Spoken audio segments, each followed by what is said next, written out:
Kingfisher Airlines పై ఆశలు చిగురిస్తున్నాయి. యూబీ గ్రూప్ తో డియాజియో కంపెనీ కుదుర్చుకున్న డీల్ విజయ్ మాల్యాకు బూస్ట్ ఇస్తోంది. అయితే ఈ డీల్ ద్వారా వచ్చిన డబ్బుతో కింగ్ఫిషర్ కు ఎంత మళ్లిస్తారన్నది మాల్యా వెల్లడించడం లేదు. డీల్ ద్వారా వచ్చిన మొత్తం డబ్బంతా కింగ్ఫిషర్ లో పెట్టినా సరిపోదన్న వాదన మార్కెట్ వర్గాల నుంచి వినిపిస్తోంది.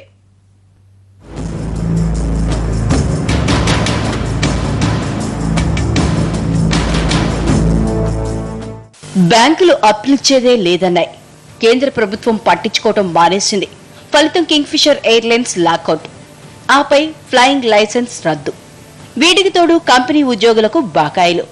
ఇలాంటి పరిస్థితుల్లో ఎయిర్లైన్స్ అధినేత విజయ్ మాల్యాకు మంచి ఆఫర్ వచ్చింది. ప్రపంచంలోనే అతిపెద్ద ఆల్కహాల్ తయారీ కంపెనీ డియాజియో భారీ ఆఫర్తో ముందుకొచ్చింది. మాల్యాకు చెందిన యునైటెడ్ బ్రూవరీస్ కంపెనీలో 53.4% వాటా కొనేందుకు రెడీ అయింది. ఈ డీల్ ద్వారా మాల్యాకు 11,166 కోట్ల రూపాయలు రానున్నాయి. 53.4% వాటాను కోల్పోయినప్పటికీ మాల్యానే గ్రూప్ అధినేతగా కొనసాగుతున్నారు.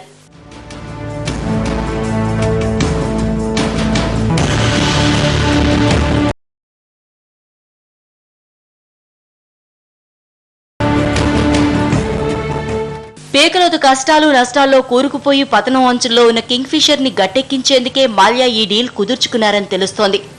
డీల్ మనీలో ఎంత మొత్తాన్ని కింగ్ఫిషర్ కు మళ్లిస్తారన్నది సస్పెన్స్ గా మారింది. మాల్యా మాత్రం ఈ డీల్ కు కింగ్ఫిషర్ కు సంబంధం లేదంటున్నారు. యునైటెడ్ బ్రూవరీస్ గ్రూప్ లో చాలా కంపెనీలు ఉన్నాయన్న ఆయన దేనికి దాన్నే సెపరేట్ గా చూడాలంటున్నారు. కింగ్ఫిషర్ కూడా గ్రూప్ లో భాగమే కాబట్టి దాని లెక్కలు దానివేనంటూ విషయాన్ని దాటేస్తున్నారు.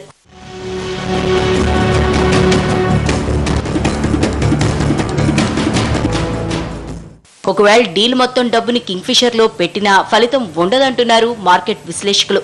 కారణం 8,000 కోట్ల రూపాయల అప్పులు, మరో 2,000 కోట్ల రూపాయల నష్టంలో మూలన పడింది కింగ్ఫిషర్.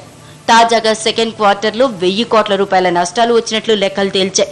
ఇలాంటి పరిస్థితుల్లో సంస్థ కోసం 11,000 కోట్లు ఎలా సరిపోతాయని ప్రశ్నిస్తున్నారు విశ్లేషకులు. అంటే యూబీ గ్రూప్ పై మాల్యా పట్టు కోల్పోవడమే కాదు, ఎయిర్లైన్స్ ని గట్టెక్కించే పరిస్థితి కూడా లేనట్లే.